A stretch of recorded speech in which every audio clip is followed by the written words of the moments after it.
नमस्ते बच्चों। आज मैं आप लोगों को क्लास 8 वसंत भाग 3 का पाठ पानी की कहानी इसका मैं एमसीक्यू पढ़ाने जा रही हूं, क्योंकि बच्चों इस बार आप लोगों को एमसीक्यू भी एग्ज़ाम में पूछे जाएंगे। और इससे पहले मैं वसंत भाग 3 क्लास 8 के बहुत सारे चैप्टर का एमसीक्यू मैं पढ़ा चुकी हूं और full explanation question answer summary भी मैं आसान रूप में पढ़ाई हूँ। हिंदी व्याकरण भी मैं पढ़ा चुकी हूँ। तो उन सबको देखने के लिए आप ऊपर दिए गए आई बटन पर क्लिक करके देख सकते हैं, या नीचे दिए गए डिस्क्रिप्शन बॉक्स में देख सकते हैं, या प्लेलिस्ट में जाकर देख सकते हैं। और बच्चों आप मुझे इंस्टाग्राम, फेसबुक और ट्विटर पर भी फॉलो कर सकते हैं। तो अभी हम लोग पानी की कहानी इसका एमसीक्यू पढ़ेंगे। पहला प्रश्न है, लेखक की कलाई पर बूंद कहाँ से आ गिरी? क आम के पेड़ से, ख बेर के पेड़ से, ग गुलाब के पेड़ से और घ नीम के पेड़ से। तो लेखक की कलाई पर बूंद कहाँ से आ गिरी? इसका सही उत्तर है ख बेर के पेड़ से। दूसरा प्रश्न है, पेड़ से गिरने वाली बूंद लेखक को निम्नलिखित में से कैसे लगी? क सोने सी, ख हीरे सी, ग चांदी सी, घ मोती सी। तो पेड़ से गिरने वाली बूंदें लेखक को निम्नलिखित में से कैसे लगी? इसका सही उत्तर है घ मोती जैसी, यानी मोती सी। तीसरा प्रश्न है, बूंद के हथेली पर पड़ते ही लेखक को किस तरह की ध्वनि सुनाई पड़ी? क सितारों के तारों सी, सितार के तारों सी, ख गिटार के तारों सी, ग वीणा के तारों सी और घ वायलिन के तारों से। तो बूंद के हथेली पर पड़ते ही लेखक को किस तरह की ध्वनि सुनाई पड़ी? इसका सही उत्तर है क सितार के तारों से। चौथा प्रश्न है, लेखक की कलाई से हथेली पर आकर बूंद के कितने कण हो गए? क 3, ख 2, ग 4, घ 5। तो लेखक की कलाई से हथेली पर आकर बूंद के कितने कण हो गए? इसका सही उत्तर है ख 2 कण हो गए। पांचवा प्रश्न है, बूंद ने पेड़ के किस भाग को निर्दयी कहा है? क पत्ती, ख तना, ग फूल, घ जड़ के रोए। तो बूंद ने पेड़ के किस भाग को निर्दयी कहा है? इसका सही उत्तर है घ जड़ के रोए। 6 नंबर प्रश्न है, जड़ के रोए तथा पत्तियों के बीच बूंद निम्नलिखित में से कितने दिन दुख भोगती रही? क 1 दिन, ख 4 दिन, घ 2 दिन, घ 3 दिन। तो जड़ के रोए तथा पत्तियों के बीच बूंद निम्नलिखित में से कितने दिन दुख भोगती रही? इसका सही उत्तर है घ 3 दिन। 7वां प्रश्न है, बूंद ने कहा, उनका प्रदर्शन करते ही मुझ में उड़ने की शक्ति आ जाएगी। यहाँ उनके निम्नलिखित में से किसके लिए प्रयुक्त हुआ है? क तारे, ख चांद, ग सूर्य, घ पेड़। तो बूंद ने कहा, उनका प्रदर्शन करते ही मुझ में उड़ने की शक्ति आ जाएगी। यहाँ उसके निम्नलिखित में से किसके लिए प्रयोग किया है? तो सूर्य के लिए। ग उत्तर सही है। 8वां प्रश्न है, दूर से आते प्रचंड प्रकाश पिंड का सूर्य पर क्या प्रभाव पड़ा? क सूर्य उससे टकराकर चूर चूर हो गया, ख सूर्य की चमक कुछ समय के लिए खो गई, ग ग्रह का एक भाग टूटकर सूर्य में समा गया, घ सूर्य का एक भाग टूटकर उसके पीछे जाने लगा। तो दूर से आते प्रचंड प्रकाश पिंड का सूर्य पर क्या प्रभाव पड़ा?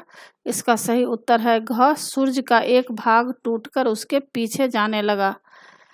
9 नंबर प्रश्न है, भाप के रूप में पृथ्वी के पास आसपास घूमती बूंद ने होश आने पर अपने को किस रूप में पाया?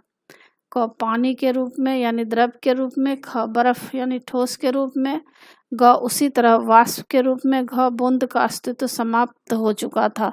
तो भाप के रूप में पृथ्वी के पास घूमती बूंद ने होश आने पर अपने को किस रूप में पाया? इसका सही उत्तर है ख बर्फ यानी ठोस के रूप में। 10 नंबर प्रश्न है, बूंद के भाप रूप से ठोस बर्फ रूप में आने पर उसका आकार छोटा हो गया। यह आकार कितना रह गया था? क 15वां भाग, ख 16वां भाग, ग 17वां भाग, घ 18वां भाग। तो बूंद के भाप रूप में ठोस बर्फ रूप में आने पर उसका आकार छोटा हो गया। यह आकार कितना रह गया था? उत्तर होगा घ 18वां भाग। 11 नंबर प्रश्न है, लेखक की श्रद्धा बूंद के प्रति बढ़ती गई क्योंकि डैश। क बूंद उसकी प्यास बुझाने का साधन बनती है, ख बूंद किसी भी समय अपना अस्तित्व खो सकती है। ग बूंद उसे अपनी कहानी सुनाकर आनंदित कर रही थी। घ बूंद दीर्घजीवी थी। तो लेखक की श्रद्धा बूंद के प्रति बढ़ती गई क्योंकि बूंद दीर्घजीवी थी। घ उत्तर सही होगा। 12 नंबर प्रश्न, समुद्र में गर्म धारा से बूंद की भेंट हुई। इस भेंट के समय बूंद किस रूप में थी? क गर्म जल के रूप में, ख वाष्प के रूप में, घ हिमखंड के रूप में, घ शीतल जल के रूप में। तो समुद्र में गर्म धारा से बूंद की भेंट हुई। इस भेंट के समय बूंद किस रूप में थी? इसका सही उत्तर होगा ग हिमखंड के रूप में थी। 13 नंबर प्रश्न है, बूंद ने समुद्र में मनुष्य से भी बड़ी मछली देखी जिसके डैश हाथ थे। क 6, ख 8, ग 10, घ 12। तो बूंद ने समुद्र में मनुष्य से भी बड़ी मछली देखी जिसके कितने हाथ थे? उत्तर होगा ख 8 हाथ थे। 14 नंबर प्रश्न, बूंद जमीन की गहराई से ऊपर कैसे आई? क नल के पानी के साथ आई, ख ज्वालामुखी के विस्फोट द्वारा आई, ग अपने आप चलकर ऊपर आई, घ मनुष्य की पनडुब्बी पर सवार होकर ऊपर आई। तो बूंद जमीन की गहराई से ऊपर कैसे आई? इसका सही उत्तर है ख ज्वालामुखी के विस्फोट द्वारा आई। 15 नंबर प्रश्न है, बेर के पेड़ से क्या फव्वारा निकलता है? वाक्य में रेखांकित बंद के कारण कारक का नाम बताइए। क संप्रदान कारक, ख संबंध कारक, ग आपादान कारक, घ अधिकरण कारक। तो बेर के पेड़ से फव्वारा निकलता है। वाक्य में कौन से कारक हैं? इसका उत्तर है ग आपादान कारक है। 16 नंबर प्रश्न है, मैं इस पेड़ के पास भी भूमि में बहुत दिनों से इधर उधर घूम रही थी। वाक्य में इस शब्द के किस तरह का शब्द है? क सर्वनाम, ख संज्ञा, ग गुणवाचक, घ सार्वजनिक विशेषण। तो उत्तर होगा सार्वजनिक विशेषण। 17 नंबर प्रश्न है, प्राणनाश शब्द में निम्नलिखित समास का नाम बताइए। क अव्ययी भाव समास, ख द्विगु समास, ग तत्पुरुष समास, घ बहुव्रीहि समास। तो प्राणनाश शब्द में कौन सा समास है? उत्तर होगा ग तत्पुरुष समास।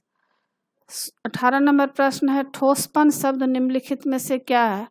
क जातिवाचक संज्ञा, ख भाववाचक संज्ञा, ग व्यक्तिवाचक संज्ञा, घ अव्यय। तो ठोसपन शब्द निम्नलिखित में से क्या है? उत्तर होगा ख भाववाचक संज्ञा है।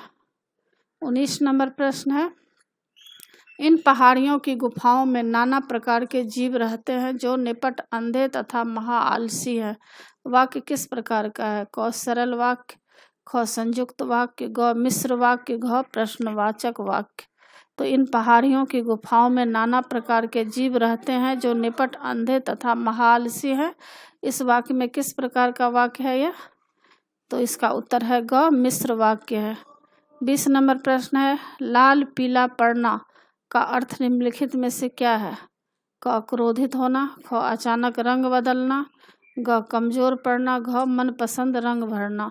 तो लाल पीला पड़ना का अर्थ निम्नलिखित में से क्या है? इसका उत्तर है क क्रोधित होना। तो बच्चों यह था MCQ। इसमें 20 प्रश्न थे। 20 प्रश्न के उत्तर नीचे दिए गए हैं। उसे मैं सारे में मैं टिक लगा दी हूँ ताकि आपको याद करने में आसान हो जाए, और अगर आप चाहे तो उसको देख भी सकते हैं। और इसमें कुछ मैं अति लघु उत्तरीय प्रश्न पढ़ा रही हूँ। पहला प्रश्न है, पानी की कहानी पाठ किस शैली में लिखा गया है? इसमें कौन किसे कहानी सुना रहा है या रही है? उत्तर, पानी की कहानी पाठ आत्मकथात्मक शैली में लिखा गया है। इसमें पानी की बूंद अपनी आप बीती कहानी लेखक को सुना रही है, जिससे लेखक को तकलीफ न हो तथा दोनों का समय भी आराम से कट जाए। दूसरा प्रश्न है, लेखक की हथेली पर पड़ी बूंद किसके इंतजार में थी और क्यों? उत्तर, लेखक की हथेली पर पड़ी बूंद सूर्योदय होने के इंतजार में थी। वह सूर्य की उष्मा से शक्ति ग्रहण करती और भाप बनकर वायुमंडल का अंग बनना चाहती थी। तीसरा प्रश्न है, पेड़ की पत्तियों तक आने से पहले बूंद कहाँ थी? उत्तर, पेड़ की पत्तियों तक आने से पहले बूंद जमीन में इधर उधर घूम रही थी। घूमते हुए वह पेड़ के पास आ गई और पेड़ की जड़ों में मौजूद रों ने उसे अपने अंदर खींच लिया। चौथा प्रश्न है, बूंद ने पत्तियों तक का सफर किस तरह और कितने समय में पूरा किया? उत्तर, बूंद को जर के रों ने अपने अंदर खींच लिया। वहाँ कुछ और पानी की बूंदें थी जो उसे ऊपर खींच रही थी। उसके साथ ही रों द्वारा लाई गई बूंद कुछ और बूंदें उसे ऊपर ढकेल रही थी। इस तरह वह 3 दिन में ऊपर आ पाई। 5 नंबर प्रश्न है, बूंद लेखक की हथेली पर क्यों कूदी थी? लेखक ने उसे क्या आश्वासन दिया? उत्तर, बूंद अपनी जान बचाने के लिए पत्तियों पर सिकुड़ कर बैठी थी और लेखक को देखते ही उसकी हथेली पर कूद पड़ी। लेखक ने उसे आश्वासन दिया कि जब तक मेरे पास तुम हो कोई तुम्हें छू भी न सकेगा। 6ठा प्रश्न है, सूर्य की ओर आते ग्रहराज की विशेषताएं पाठ के आधार पर लिखिए। उत्तर, सूर्य की ओर आता हुआ ग्रहराज आकार में सूर्य से लाखों गुना बड़ा था। यह बहुत ही चमकीला तथा आँखों को रोशनी प्रदान करने वाला था, मतलब बहुत ही चमकीला था। तो बच्चों, इसी के साथ पाठ की समाप्ति होती है। आशा है आप लोगों को सारा पाठ अच्छी तरह समझ में आ गया होगा और एग्ज़ाम के लिए अच्छी तरह तैयार कर लीजिएगा। और बच्चों, मेरे चैनल देव नागरी को ज़रूर सब्सक्राइब कीजिएगा और सब्सक्राइब के बगल में बेल आइकन बटन है, उसे क्लिक कीजिएगा, लाइक कीजिएगा और शेयर कीजिएगा। कमेंट्स ज़रूर कीजिएगा कि आपको यह पाठ कैसा लगा। नए पाठ के साथ फिर मैं मिलूँगी बच्चों। धन्यवाद।